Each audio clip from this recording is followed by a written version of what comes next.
Cars Channel News and Review Car.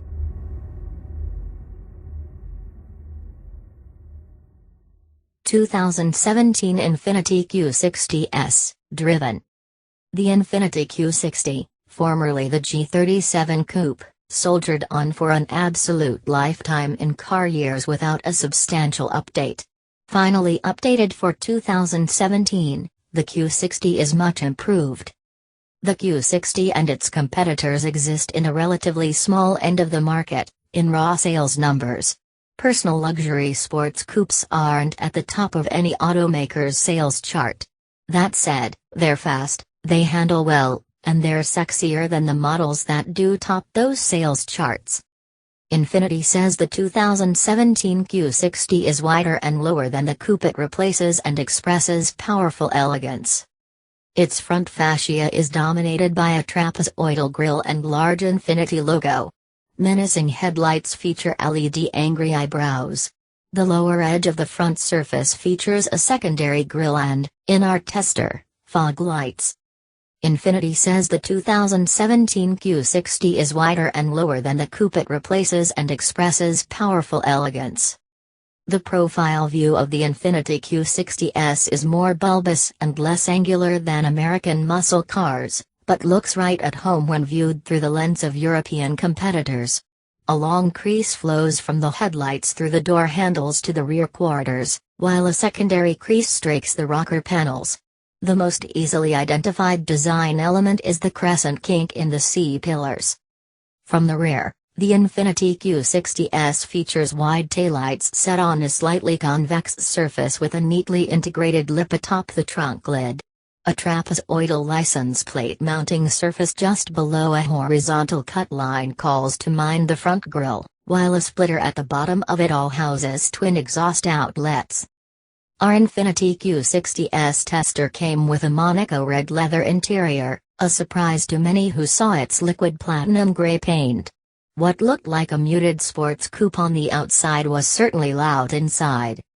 Front seats were power-adjustable 8-ways and had a good mix of comfort and firmness, straddling a line where some can be too soft or hard. Rear seats were tight, as expected in a sports coupe. They fit a lanky 5-year-old boy in a booster seat, who did not mind crossing his legs yoga-style when the driver's seat was all the way back. We also stuffed a rear-facing 18-month-old boy back there, but our 5-foot-3-inch front passenger ahead of him had her knees in the dash. Front seats were power-adjustable 8-ways and had a good mix of comfort and firmness, straddling a line where some can be too soft or hard. Rear seats were tight, as expected in a sports coupe. The trunk would accommodate bags for a weekend getaway for two.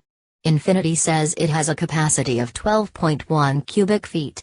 We were able to squeeze a week's worth of groceries back there alongside a large diaper bag and an umbrella stroller. Behind the 3-spoke steering wheel were two equal-sized analog gauges, tachometer on the left, speedometer on the right. In the middle was a digital display that would call up infotainment, navigation, or telematics info. Our Infiniti Q60S was the Red Sport 400 edition, meaning it had the hottest version of the new 3.0-liter twin-turbo direct-injected gasoline V6 rated at 400 horsepower at 6,400 RPM. It also makes 350 pound-feet of torque from 1,600 to 5,200 RPM. Available in either rear or all-wheel drive, it directs its power through a 7-speed automatic transmission. The gear ratios provide quick launches while also allowing for a relaxed highway gallop. Gears 6 and 7 are overdriven. Our Infiniti Q60S was the Red Sport 400 edition, meaning it had the hottest version of the new 3.0-liter twin-turbo direct-injected gasoline V6 rated at 400 horsepower at 6,400 RPM. Steering was light at low speed but firmed up on the highway. We prefer more road feel, but as modern steering goes, the Q60's isn't bad. Passing was easy, with a rush of power quickly pushing us past slowpokes.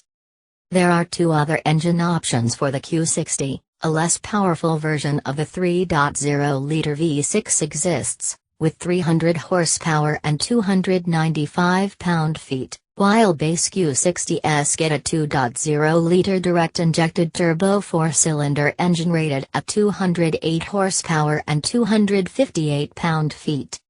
Perhaps the most easily noticed technology in the Infiniti Q60 are the twin touchscreens atop the center console. Infiniti likes to say the dual touchscreens helped minimize the number of buttons in the cabin for a neat, uncluttered appearance. True, but what if it's harder to use? We prefer a more tactile experience. For that, there was a control dial in the center console, but it can be confusing to use until one has plenty of time to learn it. And call us old-fashioned, but we'd prefer more traditional VAC controls instead of that lower screen.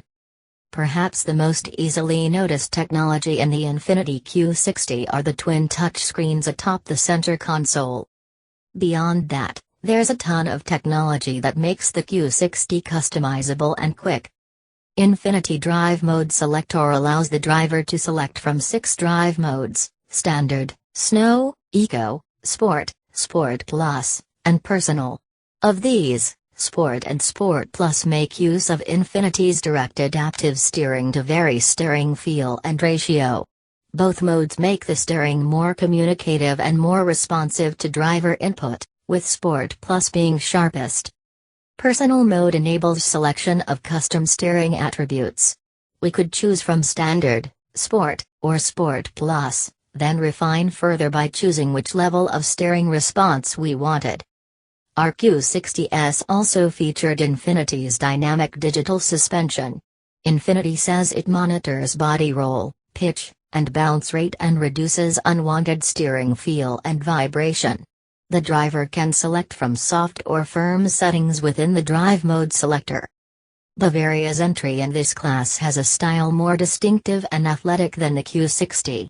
Its hottest engine is a straight 6 that makes 320 horsepower, so our Infiniti Q60S Red Sport is hotter, but most Q60S probably have the 300-horse V6. Both the Infiniti and the BMW are available with all-wheel drive. The 4 Series Coupe has the Q60S beat in terms of a communicative chassis, and it offers just as much handling customization. BMW's infotainment controls are more intuitive than Infiniti's, and BMW has plenty of tactile buttons for things like back controls.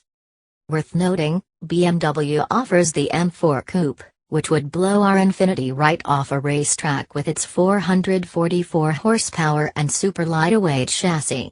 The M4 Coupe starts at $66,200, a small premium to pay for what is a much faster car, if that's your top priority.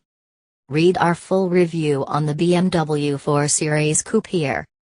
Mercedes' entry into this segment is the C-Class Coupe. Its design splits the difference between the athletic 4 Series Coupe and the understated Q60S. Like the Q60, its space engine is a 4-cylinder, in this case a turbocharged affair making 241 horsepower. The Mercedes-Benz C-Class Coupe also is available with all-wheel drive. The more direct competitor with our Q60S Red Sport 400 package is the AMG version. It has a twin-turbo V6 good for 362 horsepower or a twin-turbo 503 horsepower V8. Mercedes-AMG says it'll do 0 to 60 in as little as 3.8 seconds. The V6 AMG C43 Coupe starts at $55,500, and the V8 AMG C63 Coupe starts at $67,000. Again, while the C63 is more expensive than our 400-horse Infiniti Q60S, it's a much faster car. Read our full review on the Mercedes-Benz C-Class Coupe here.